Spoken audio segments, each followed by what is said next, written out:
Welcome back mga bossing. Ang palabas po natin ngayon ay study group. Ayan, sana magustuhan nyo to mga boss. Bago ko simulan, mabilis ang shoutout lang sa mga classmate ko sa Oya High. Kay Pats Patawaran, aka Shiro, kay Prof. Valeria, kay Prof. Christopher, kay Olap, kay Yuta at sa lahat ng Bushi, kay Arya, kay Ziza, kay Ibet, kay Veronica at kay King syempre. At sa lahat ng Oya High. So ayun, simulan na natin. Let's go! Nagsimula ang palabas sa loob ng isang silid-aralan. Habang nagtuturo ang kanilang guro, natutulog ang lahat maliban sa isa. Subalit parang baliwala lang ito sa kanya. Siya si Gamin Yun, 17 taong gulang sa kasalukuyan. Nakapokus at masipag sa pag-aaral. Siya ay kasalukuyang 10th grader ng Yusong Technical High School. Bata pa lang ito ay talagang masipag na sa pag-aaral. Gusto nitong makapasok sa isang academy. Subalit, gaano man siya kasipag at kadesidido, hindi pa rin ito makuhang makapasok sa mas mataas na rank. Palagi lang itong nasa hulihan. Hiniling nito sa kanyang ina na magkaroon siya ng isang pribadong tutor para nang sa ganon ay mas matuto pa siya. Pero ganon pa rin ang resulta. Hindi pa rin ito makapasok sa mas mataas na rank at palagi pa rin siyang nasa hulihan. Gayunpaman, hindi pa rin siya sumuko. Patuloy pa rin itong nag-aral ng mabuti at nagsumikap para matuto. Subalit, hindi pa rin talaga siya makapasok sa mas mataas na rank. Minsan, naisip na nitong sumuko pero mas nangibabaw pa rin ang kagustuhan nito na makatungtong ng kolehiyo. Habang naglalakad si Gamin sa loob ng paaralan, narinig nito ang dalawang kapwa niya estudyante na nag-uusap. Sinabi ng isa, kung gusto mo talagang makatungtong ng kolehiyo, sa Yusong Technical High ka mag-aral. Kaya ito ang eksaktong ginawa ni Gamin. Pagtungtong ng high school, excited itong pumasok sa Yusong Technical High.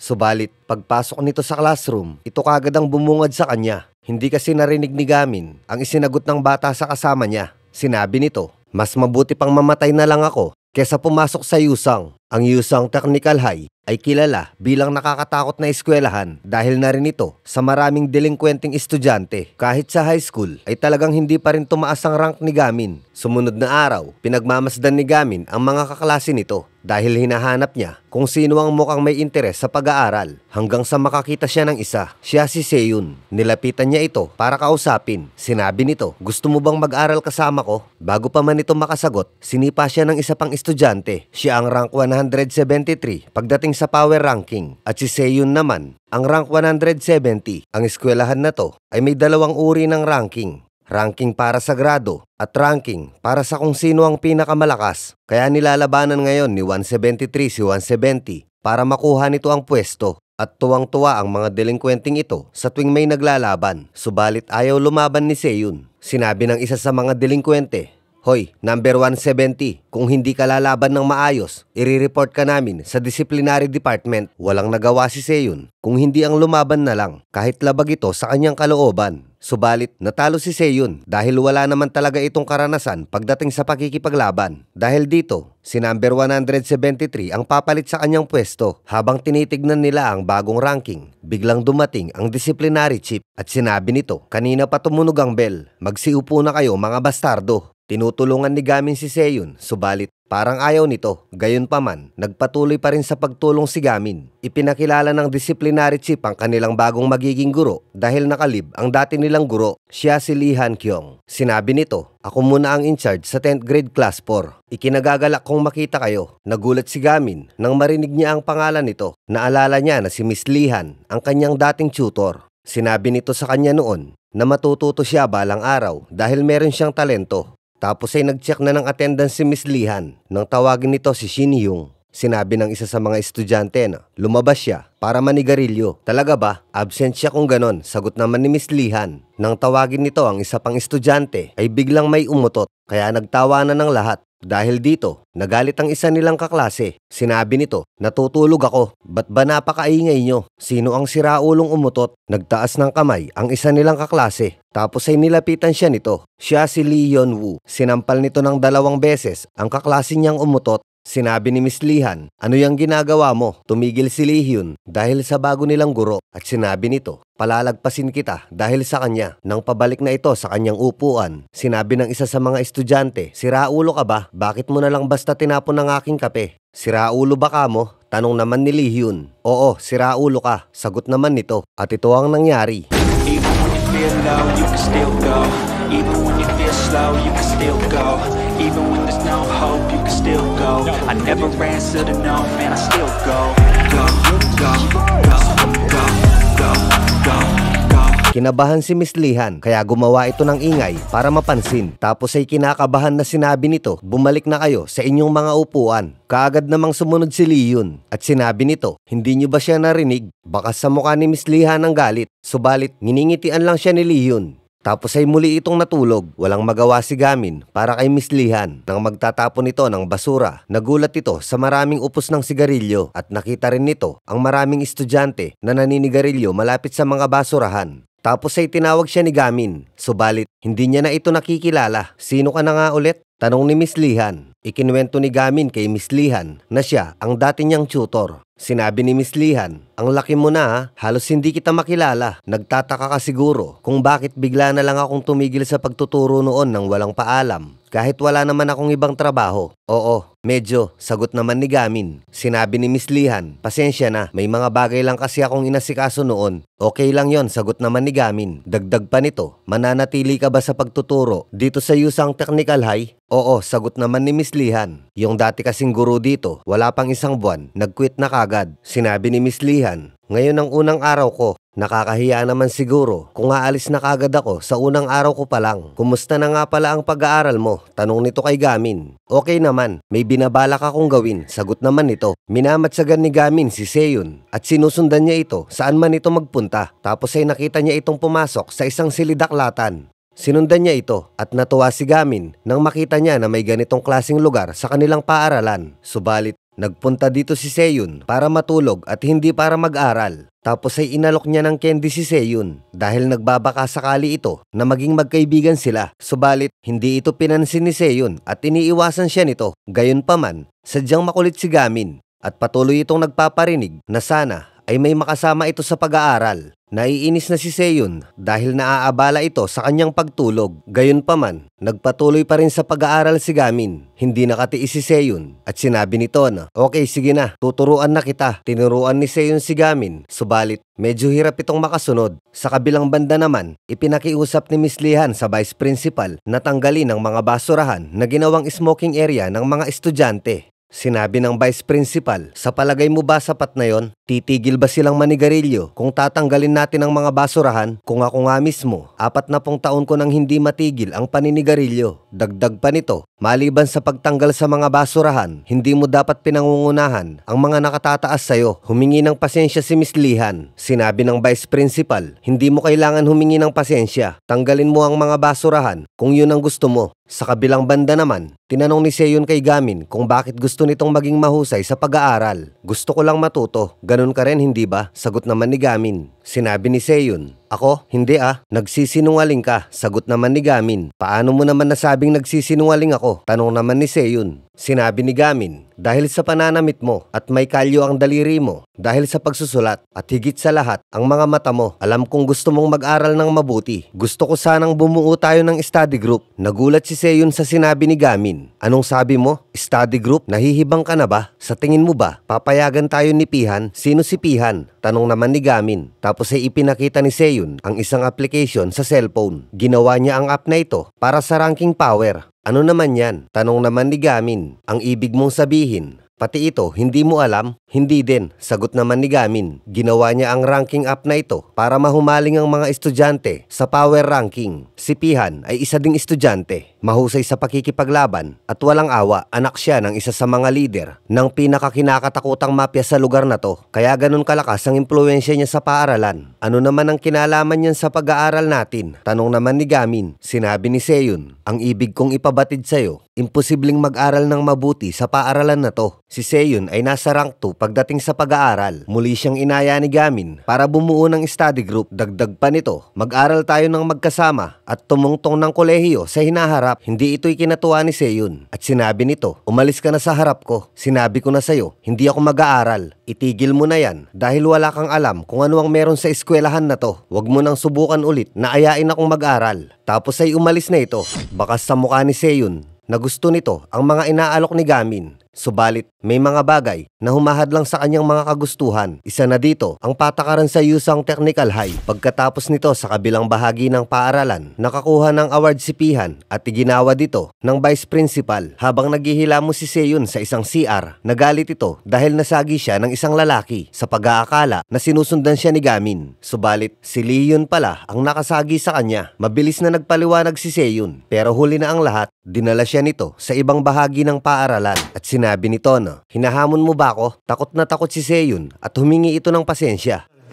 Sinabi ni Leon, "Hindi sapat ang sorry lang. Kailangan mo kong bayaran ng 200,000 won. Ibigay mo bukas sa akin ng pera." Pero wala naman akong pera, sagot naman ni Seyon. "Hindi uubra sa akin ng sorry lang. Kailangan mong magbayad." Tapos ay humingi ito ng baseball bat sa mga tauhan nito. Kasabay nito, habang nililigpit ni Miss Lihan ang mga drum na ginawang ashtray, narinig nito ang ingay kung saan binubugbog ni Leon si Seyon. Lumapit ito para alamin ang nangyayari at nang makita niya ito, sinubukan niyang humingi ng tulong, subalit hindi siya pinansin ng mga ito, kaya naglakas loob na lang si Miss Lihan na buksan ang pinto. Subalit bigla siyang pinigilan ni Gamin at sinabi nito, "Ako na lang ang papasok dahil si Seyon ay magiging miyembro ko sa isang study group sa hinaharap." Ilang sandali lang, pumasok na si Gamin at nakasuot ito ng welding mask.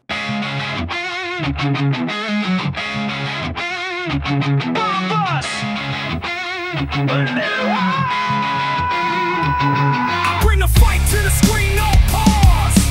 Recap the legends of breaking the law. Kaagad niyang nailigtas si Seyon nang walang kahirap-hirap. Nagulat ito nang makita niyang si Gamin ang nagligtas sa kanya. "Okay ka lang ba?" tanong ni Gamin. Sinabi ni Seyon, "Bakit ba ginagawa mo to? Hindi ba sinabi ko na sa'yo na tigilan mo na ako? Gusto lang naman kitang tulungan." Sagot naman ni Gamin, "Hindi mo ba naiintindihan? Halos patapos na ang pambubugbog sa akin. Pero dahil nakatakas ako dahil sa'yo, lalo nila akong pag-iinitan. Hindi mo ba naiisip yon tungkol sa pag-aaral ng mabuti? Maganda sa pandinig yon. Sana, malaya din akong makapagsalita tungkol sa pag-aaral kagaya mo. Pero para sa akin, ito ay isang bagay ng buhay at kamatayan." Tumayo si Seyon at tumalis na ito. Subalit, nakasalubong niya si Leon at sinabi nito, "Nasaan ang bastardo na yon?" Nagmaang-maangan si Seyon kaya sinampal siya nito at sinabi nito, "Niloloko mo ba ako? Kaklase natin yung nagligtas sa'yo, hindi ba?" "Hindi ko siya namukaan," sagot naman ni Seyon. Muli siyang sinaktan ni Leon at sinabi nito, "Tumayo ka dyan. Tatanungin kita ulit sa huling pagkakataon. Nasaan ang bastardo na yon?" "Pasensya na, pero hindi ko talaga alam," sagot naman ni Seyon. At ito ang nangyari.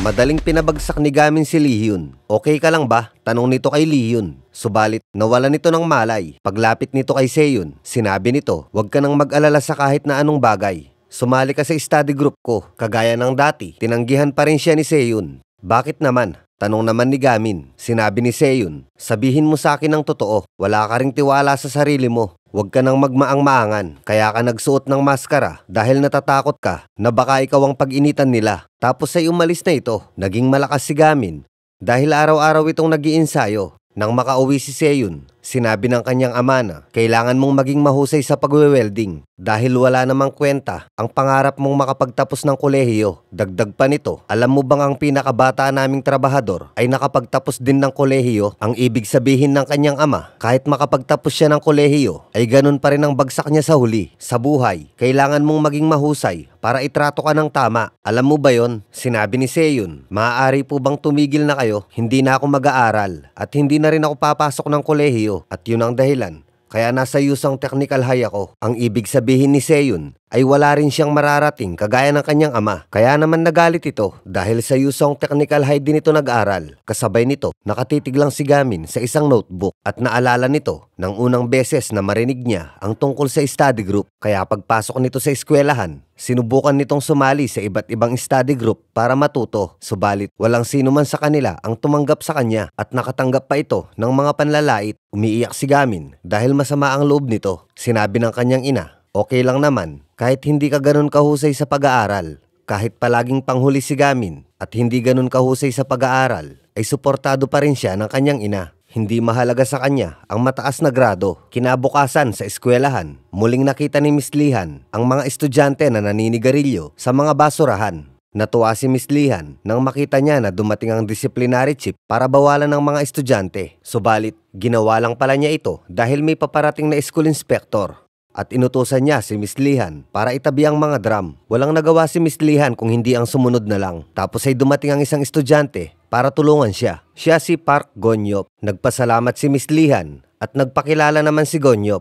At sinabi nito, siya nga pala, hindi ba mga ashtray ito? Hindi ba mas maganda kung makita ito ng mga inspektor? Sa totoo lang, kung maaari, yun din sana ang gusto ko. Sagot naman ni Miss Lihan. Dagdag pa nito, pero eskwelahan pa rin natin ito. Sinabi ni Gonyop, kung mag-isa ka lang na sumusubok gawin ito, hindi magbabago ang eskwelahan na to. Tama ka naman, pero nakakahiya naman kung basta na lang natin to pababayaan. Sagot naman ni Miss Lihan. Dagdag pa nito, ako na ang bahala dito. Pumasok ka na sa klase mo. Sa kabilang banda naman, palihim na inilagay ni Seyon ang isang notebook na maaring makatulong sa pag-aaral ni Gamin. Ikinatuwa ito ni Gamin, kaya lumapit ito para magpasalamat. Subalit, ito ang nangyari. Binato siya ng upuan ni Lihyun at sinabi nito, itong lalaki na to ang nakasuot ng welding mask, hindi ba? Tapos ay pinulot nito ang notebook na ibinigay ni Seyon kay Gamin. Sinabi ni Gamin, ibalik mo yan. Tapos ay pinalabas ni Lihyun ang lahat ng estudyante maliban kay Gamin. Madami ang natatakot kay Lihyun kaya madali silang sumunod. Subalit, nagpaiwan si Sehyun. Sinabi ni Lihyun, hoy ikaw, ano ang ginagawa mo dito? Gusto mo bang mabugbog ulit? Sinabi ni Gamin kay Sehyun, okay lang ako, huwag kang mag-alala. Kaya lumabas na si Sehyun. Sinabi naman nito kay Lihyun, ibalik mo muna sa akin yan. Tapos ay sinunog ni Lihyun ang notebook at ito ang nangyari.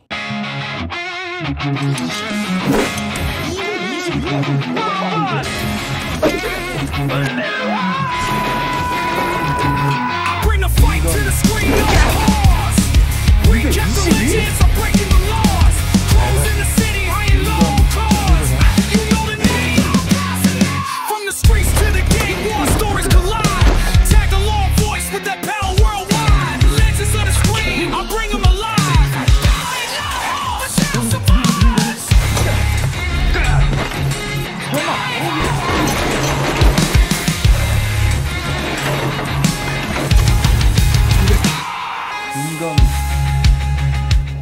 Kasabay nito, kasalukuyang gumagala ang vice principal kasama ang inspektor. Nakita ng inspektor na itinatabi ni Miss Lihan ang mga basurahan. Kaya nilapitan niya ito at sinubukang pigilan. Sinabi nito, nagkita na ba tayo dati? Siguradong hindi pa. Sabat naman ng vice principal dahil bago lang siya dito at substitute teacher lang siya. Sinabi ni Miss Lihan, pasensya na po pero hindi ko rin po kasi maalala. Ganun ba? Para kasing pamilyar ka sa akin. Sagot naman ng inspektor. Sa kabilang banda naman, sinabi ni Gamin kay Lihyun, humingi ka ng patawad kay Seyon. Sino naman yun? Sagot naman ni Lihyun. Tapos ay naglaban sila ulit.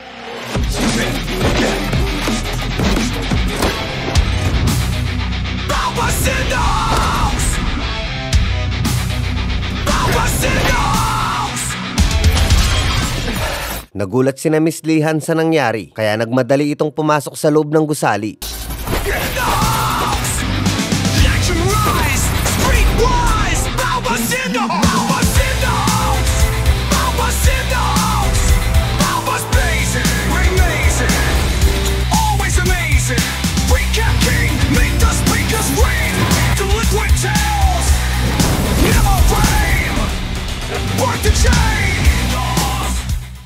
Kaagad na kinuha ni Gamin ang notebook at nilapitan si Lihyun. Sinabi nito, huwag ka munang himatayin. Humingi ka muna ng patawad kay Seyon. Dahil dito, nakita ni Seyon kung gaano kadesidido si Gamin na maging kaibigan siya at para maging mahusay sa pag-aaral. Lumapit si Seyon. Tapos ay humingi ng pasensya si Gamin dahil nasunog na ng tuluyan ang notebook. Nakita ni Seyon ang mga paso ni Gamin. Kaya kinuha nito ang notebook at itinapon sa basurahan. Sinabi nito, bakit ba pilit mo tong ginagawa? Pinaghirapan mo yon. Sagot naman ni Gamin. Dagdag pa nito, mas lalo akong nagkaroon ng interes sa pag-aaral dahil sa mga notebook mo. Sinabi ni Seyon, sige, sasali na ako. Nagulat at natuwa si Gamin sa naging desisyon ni Seyon dahil tinanggap na nito ang kanyang imbitasyon na bumuo ng isang study group. So ayun mga bossing, hanggang dito na lang po muna ang episode na to. Abang lang po sa next episode. Sana nagustuhan nyo yung palabas na to at sana suportahan nyo. So ayun, shoutout muna tayo. Magbasa lang tayo ng mga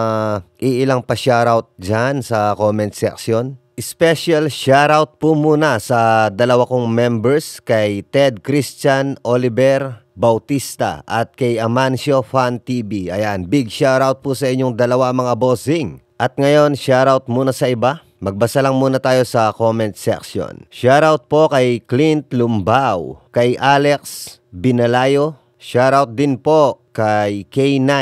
Di ako sure kung K9 to. K number 9 and letter N. Elroy Castro. Ayan, shoutout sa iyo, bossing. Shoutout din kay Felix Renyola at kay Ivy Encinares. Palagay po ng mga pangalan nyo, bossing, kapag ka nagpapa-shoutout kayo, ha? Shoutout din kay Toto Nanitan at kay Muhammad Ali Sindatok. Yung mga walang pangalan, mga bossing, hindi ko masa-shoutout. Hindi ko alam pangalan nyo eh. Basta pa shoutout lang kayo pero wala namang pangalang nakalagay. Shoutout po kay Kane Cyrus Cachero. Cachero po ba o Cachero? Ayan. Shoutout sa'yo, bossing. At ganun din kay Arlie Pelenya, kay Lester Balmes, kay Florencio Inujales Jr., kay Maynard Dequiña from Negros Occidental. Shoutout din kay Pantaleon Bania from Aguinaldo, Ifugao. Shoutout din kay Raul Gatchalian. Shoutout din po kay Felix Renyola, kay Remelinda Terezo, at kay Jamaica Bitas. Sa mga nagtatanong pa rin po sa drop natin, bossing, sa drop recap natin, wala na po siya, mga boss, kasi hindi ko na siya pwedeng i-recap dahil na-take down po yung